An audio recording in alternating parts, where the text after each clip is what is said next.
بسم اللہ الرحمن الرحیم۔ السلام علیکم ورحمۃ اللہ وبرکاتہ۔ محترم ناظرین و سامعین، میں امید کرتا ہوں کہ آپ سب خیریت سے ہوں گے اور اللہ تعالیٰ سے دعا کرتا ہوں کہ اللہ تعالیٰ آپ کو سدا خیر و عافیت کے سائے میں رکھے۔ پیارے بھائیوں اور پیاری بہنوں، آج آپ کی خدمت میں سورہ کوثر کا نہایت ہی مبارک اور مجرب وظیفہ لے کر حاضر ہوا ہوں۔ رات کو سورہ کوثر کو اس طرح پڑھنے سے اللہ کا ایسا خاص کرم ہوتا ہے کہ آپ کا بدترین دشمن بھی آپ کے پیروں میں آ گرے گا۔ آج ہر انسان کے بے انتہا دشمن ہیں، اور یاد رکھیں سب سے بڑے دشمن آپ کے اپنوں میں ہوتے ہیں، جو کہ مختلف رشتوں میں ہیں اور مختلف شکلوں میں ہیں۔ پیارے معزز خواتین و حضرات، آج ہر انسان دشمن کے ظلم و زیادتی، دشمن کی چالوں کی وجہ سے بے انتہا پریشان ہے، اور دشمن سے نجات پانے کے لیے آج ہر کوئی جھوٹے عاملوں اور پیروں کے پاس جا کر اپنے پیسوں کا ضیاع کر رہا ہے۔ وہ لوگ پیسے بھی لوٹ لیتے ہیں اور انسان کا ایمان بھی ضائع کر دیتے ہیں۔ آج میں آپ کو سورہ کوثر کا ایک بہت ہی مجرب وظیفہ بتانے کے لیے حاضر ہوا ہوں۔ اس کی برکت سے انشاءاللہ تعالی آپ کا دشمن چاہے اپنوں میں ہو یا غیروں میں ہو، اگر آپ کسی جگہ پر جاب کر رہے ہیں وہاں پر موجود ہے، آپ کے رشتہ داروں میں موجود ہے، آپ کے دوستوں میں موجود ہے، یا آپ کے ہمسایوں میں موجود ہیں، انشاءاللہ تعالی بدترین دشمن بھی آپ کے پیروں میں آ گرے گا۔ پیارے دوستو، سورہ کوثر کا نزول اس وقت ہوا جب نبی پاک صلی اللہ علیہ وسلم کو قریش مکہ نے ابتر یعنی بے نسل کہا۔ پیارے دوستو، ابتر اس شخص کو کہا جاتا ہے جس کی کوئی نرینہ اولاد نہیں ہوتی۔ تو میرے پیارے دوستو، اللہ تعالیٰ نے اسی وقت اپنے پیارے حبیب پر سورہ کوثر کو نازل فرمایا، جس کا مفہوم یہ تھا کہ آپ کو ابتر کہنے والے خود ابتر ہیں۔ میرے پیارے دوستو، آج آپ کو جو سورہ کوثر کا وظیفہ بتانے جا رہا ہوں، آپ نے اس کو سچے یقین سے کرنا ہے۔ انشاءاللہ آپ ہر قسم کے ظالم دشمن سے نجات پا لیں گے۔ تو بڑھتے ہیں وظیفے کی جانب، لیکن اس سے پہلے آپ سے چھوٹی سی گزارش کروں گا کہ اگر آپ نے ابھی تک ہمارے چینل پیارے نبی کے دین کو سبسکرائب نہیں کیا تو جلدی سے ہمارے چینل کو سبسکرائب بھی کر دیں، اور ساتھ ہی لگے بیل کے بٹن پر بھی کلک کر دیں تاکہ ہماری ہر آنے والی نئی ویڈیو کا نوٹیفیکیشن آپ کو بآسانی موصول ہو سکے۔ معزز خواتین و حضرات، سورہ کوثر جو کہ قرآن مجید کی مختصر ترین سورت ہے، لیکن فضائل و برکات کے لحاظ سے یہ بہت عظیم ہے۔ یہ چھوٹی سی سورت اپنے اندر اتنی فضائل و برکات رکھتی ہے کہ اگر ہم گننا شروع ہو جائیں تو گنتی ختم ہو جائے، لیکن اس کے فضائل و برکات کبھی ختم نہ ہوں۔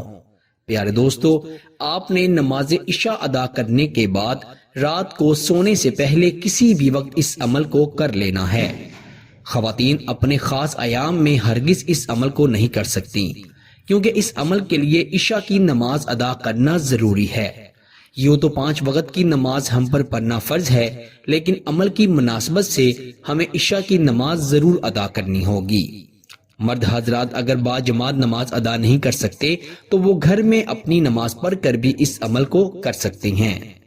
آپ نے کیا کرنا ہے کہ عشاء کی نماز ادا کرنے کے بعد مصلی پر بیٹھے بیٹھے اس عمل کو کرنا ہے۔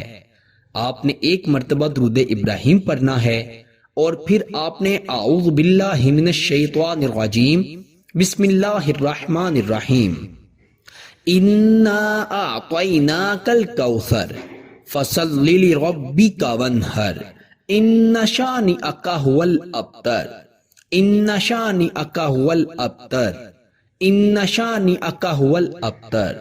جب آپ نے سورہ کوثر کو پڑھنا ہے تو آپ نے 3 مرتبہ ان شانئک ھو الابتر کو پڑھنا ہے، اور آپ نے 313 مرتبہ سورہ کوثر پڑھنی ہے، اور ہر مرتبہ سورہ کوثر کی آخری آیت یعنی ان شانئک ھو الابتر کو 3 مرتبہ پڑھنا ہے۔ جب آپ اس عمل کو شروع کریں گے تو سب سے پہلے جب آپ سورہ کوثر پڑھیں گے تب آپ نے اعوذ باللہ اور بسم اللہ پڑھنی ہے۔ دوبارہ آپ کو اعوذ باللہ اور بسم اللہ پڑھنے کی ضرورت نہیں ہے۔ اعوذ باللہ اور بسم اللہ آپ نے صرف پہلے ہی مرتبہ پڑھنی ہے۔ 313 مرتبہ سورہ کوثر مکمل پڑھنے کے بعد آپ نے ایک مرتبہ درود ابراہیم پڑھنا ہے اور عمل کو شروع کرتے ہی آپ نے اپنے دشمن کا تصور کر لینا ہے۔